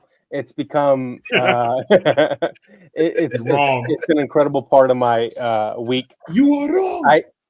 I come home from work. You are wrong. I take a shower. I eat. And I stay up till 3 a.m. watching these new episodes. That's really because I don't want to wait. It's incredible. I'm gonna rewatch the whole series when it finishes. It's great. I can't not love it. Now that I'm really thinking about it, no less than a 9 seems stupid. This is no less than a 25, and that might sound like glaze, but I'm gonna tell you this right now. Right, if I have to be confined to your numerical, call me Krispy Kreme, bro. I'm creaming all over this shit is 10, bro. This is the closest you can get to perfect Star Wars, and I do not understate that at all. This is amazing. It shows that you can tell a story with heart and gravitas and some light humor, right? But also have this giant sprawling world and this larger narrative that doesn't feel like it centers around one stupid family from some butt-fuck desert valley. Right? You can focus a story around a character without having the story happen all around that character, right? Have them disappear into the world, have them blend in, have them be a part of the whole, and vice versa. Have it live in symbiosis with their character progression, as opposed to like everything else where it's just like lightsabers, prophecy, blah, blah, blah, blah, blah, blah. I don't care. I'm here for actual fucking stakes, beautiful action, the moment where I locked in and I was like, the CGI is incredible, is that opening shot that starts where it's just like raindrops. I think it's like episode 9 where it just starts with like rain outside of a building, and you see the droplets building up, and the rain picks up, right? And it pans up to the sky. It's this whole beautiful CGI cityscape, all done with like some fucking. And it's not the volume. It's not the volume. Yeah. Coruscant looks so freaking good, bro. Coruscant looks so like a real place. Yeah, compare this to fucking Obi-Wan. Oh, there's no contest. There's no contest. Dudu, Kaka, and Boo Boo. It's incredible. Which I will say, Obi-Wan has great performances. The issue is the overarching everything else. How it's made. Like it is a Tootsie Pop with a delicious Tootsie center, but the flavor on the outside is like black licorice, so it's just not the best. Incredibly well put. Good God, but I'm not eating. But genuinely, like, Andor is a perfect 10 out of 10. Don't listen to people. Star Wars Theory doesn't even have hair. Why would you let him have an opinion? You know, like, why? Watch the show, right? If anyone has told you to not watch this shit, dude, tell them to go sit and spit on a fire hydrant until it disappears. This shit is gas. This is a great show. It is immaculate, and I think more people should watch it. Real. I will be rewatching this season. I will be rewatching the first one, and I will be rewatching Rogue One. Sinestro guaranteed. Sinestro, stamp of approval. Sinestro, we do not miss. We do not miss, just like we didn't miss on. Just like we didn't miss. Damn, now my outro doesn't work. Good now Lord. You fucked up the game, or God damn it! What the fuck did I do? When you're like. When I was about to be like, we don't miss, just like we didn't miss on this episode, and then you're like, I miss a lot. And I was like, fuck, I can't do that. You have to be a man know his flaws. You may know your flaws, and what I know is that this has been another amazing episode of the Sinestro. Valid. Thank you. Thank you so much for watching. That was so not graceful. Thank you so much for watching. We greatly appreciate all of your love and support. We had a lot to cover, so this episode did run a little bit longer. But if you would like to see a more concise version, if you would like to see a more concise version of what we do and a lot of behind-the-scenes looks at Hollywood and the film industry as a whole, and interviews with some of your favorite actors and actresses, go ahead and follow our boys and gals, non-binary pals over at Backstage OL. Our boy David is a member, and quite frankly, they do a much more competent and well put together version of our jobs. They have funding. They have funding. We're doing this for the love of the game. Yeah, and that's what makes it special. Yeah, that's what makes it money. If you want to donate, we will leave a link below. Yeah, we're gonna start a GoFundMe for our rent. Yeah, we just have for the Zelle account for the we all have boxes just posted outside of our houses and just like drop canned goods in there. But speaking of drops, people, drop a follow to AZ. Yes, that's much better. See, that was good. Let me do this, bro. I do. Hit that hoe, man. Hit that hoe. You got it. Drop our boy Izzy a follow on the YouTube at Tari Singo and on all platforms at Tari Singo except for Instagram, which is Big Papa Tari. Follow our boy on Twitch. He's twitching right now. He's twitching on Twitch, that twitch.tv. He's twitching all over it. That's crazy. It's not. Wait, no. He's twitching all up on it, dog. It's just clicked. That's crazy. Oh no. Yeah, he's on Twitch at twitch.tv/TariSingle. You know what else is crazy? Our page being Cinestro Corp with no S. We still can't get that S. I know them folks. I'm gonna find his ass. I'm gonna find him off screen telling me we gotta, we got John Wick. I just sent a contract out to John Wick. We got a subcontract with Ballerina. He's gonna get us the S back. 25 million for the letter S. Dead or alive. Dead. And then as always, tune in next week. We got something really special going on this coming week. I won't spoil it too much, but we're gonna have a special guest on the podcast. We will be doing our first interview in the last a year, 2 years, almost a year, 2 years. I know what this. It's been a while, but it's gonna be a fun time. Y'all are in for a treat. I've been wanting to talk to this person about their work, and I'm really excited for this. It's gonna be a fun time. So y'all tune in next week to see what we're talking about. Until then, stay awesome, stay in school, eat your veggies, watch real Star Wars. Don't listen to the naysayers on the team, and yeah, just keep being cool, keep being you, live life, all that shit, and see y'all on the next episode.